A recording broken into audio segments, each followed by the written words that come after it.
भारत और पाकिस्तान के रिश्तों के हवाले से बात हम कर रहे हैं, वहीं पर चीन के साथ भी तनाव पिछले लगभग 1 साल से जारी है और अब ताजा बयान पाकिस्तान चीन के ज़राए इब्लाग से सामने आ रहा है और चीन क्या कुछ कह रहा है, देख लीजिएगा।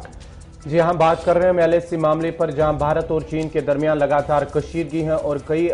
बार जो है तकरीबन 11वीं बार दोनों के दरमियान मुज़ाकरात हुए, चाहे फौजी कमांडर या सफारती सतह पर भी बातचीत हुई है। फौजी इनखिला भी हुआ है। दोनों तरफ से LAC मामले को लेकर फौज के साथ साथ जो हथियार सामान दीगर गोला बारूद रखा गया, दोनों को अपनी अपनी जगह वो वापस ले गए। उसके साथ ही अब जो खबर आ रही है कि भारत चीन ने गोगरा और हॉट स्प्रिंग से फौजी वापस बुलाने से इनकार किया। ये जराये से फिलहाल हमें खबर मिल पा रही है कि चीन ने इस हवाले से बाज़ाब्ता तौर पर एक बयान जारी किया है, जहां उन्होंने कहा कि गोगरा और हॉट स्प्रिंग से वो अपनी फौजें वापस नहीं हटाएगा, नहीं बुलाए। और अगर आपको बताते चले कि चंद रोज कबल ही 11वें दौर की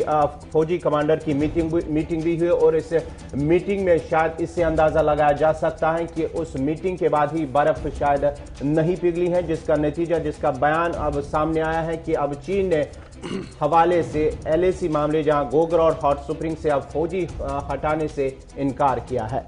बड़ी खबर हम आपको बता रहे हैं कि जो पिछले दिन 9 अप्रैल को जो मीटिंग हुई है उसमें चीन का मौकफ लगभग सख्त दिखा है, क्योंकि उस सख्त मौकफ के बीच जो अभी तक की बड़ी खबर ज़राया से सामने आई है और जो वो चीन के मुख्तलिफ ज़राए इब्लाग की तरफ से सामने रखी जा रही है वो ये है कि हॉट स्प्रिंग, गोगरा और दिपसोंग में कोई भी पेशरफ्त नहीं हुई है और फौजी वापस बुलाने पर चीन की तरफ से साफ ना कर दी गई है। और आपको याद होगा कि इससे पहले भारत और चीन के फौजियों के बीच जो बातचीत चली थी वो साउथ और नॉर्थ पैंगोंग त्सो के बीच में, कैलाश रिज के बीच में, फरवरी के महीने में। ये तस्वीरें आप वहीं की देख रहे हैं जब चीन ने अपनी हथियारबंद फौज को वापस धकेला था, पीछे लिया था और अमन मुआहिदे के तहत हालात को आगे बढ़ाने पर राजी हुआ था। लेकिन अब जो खबर सामने आ रही है वो ये है कि हॉट स्प्रिंग, गोगरा और दिपसोंग पर मौकफ सख्त किया है चीन ने, नंबर 1। नंबर 2, जो जरा से खबर सामने आ रही है वो ये है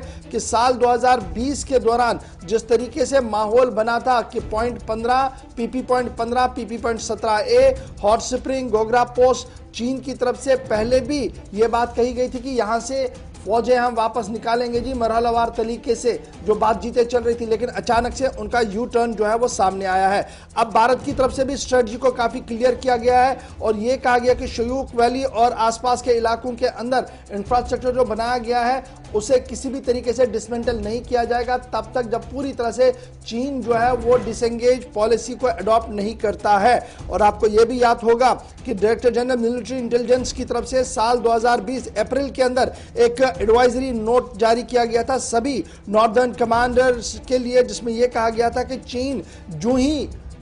समर गर्मियों के अंदर ट्रेनिंग के लिए आएगा वो उस पर नजर रखी जाए। शायद उसमें लहतुलहल कहीं हुआ है, जिसके बाद सूरत-ए-हाल सामने है। फिलहाल बड़ी खबर हम जो आपको बता रहे हैं कि चीन ने रिफ्यूज किया है हॉट स्प्रिंग, गोगरा से वापस बुलाने के लिए और ये कहा है कि भारत के पास, यानी अभी तक जो कुछ हुआ है भारत सरकार उसमें खुशी बनाए, अब आगे नहीं बढ़ाया जा सकता है। ये चीन की मीडिया से खबरें सामने आ रही है, भारत का मौकफ आना बाकी है। लेकिन अगर इस मौकफ को हम बेस लाइन बना के खबर को देखें तो आने वाले दिनों में तनाव और यहां पर बढ़ सकता है। लेकिन इस तनाव के बीच अच्छी खबर यह है कि दोनों अतराफ से यह लगातार कहा जा रहा है कि डिप्लोमेटिक चैनल्स के जरिए से, बातचीत के जरिए से मसले का हल निकालने की कोशिश की जाएगी। अब क्या कुछ यहां पर भी होगा यह बड़ा इंपॉर्टेंट है, क्योंकि दोनों बयान मैंने आपके सामने रख दिए हैं। कौन सा आगे बढ़ेगा और किस तरीके की सूरत हाल बनेगी इस पर सबकी नजर रहेगी।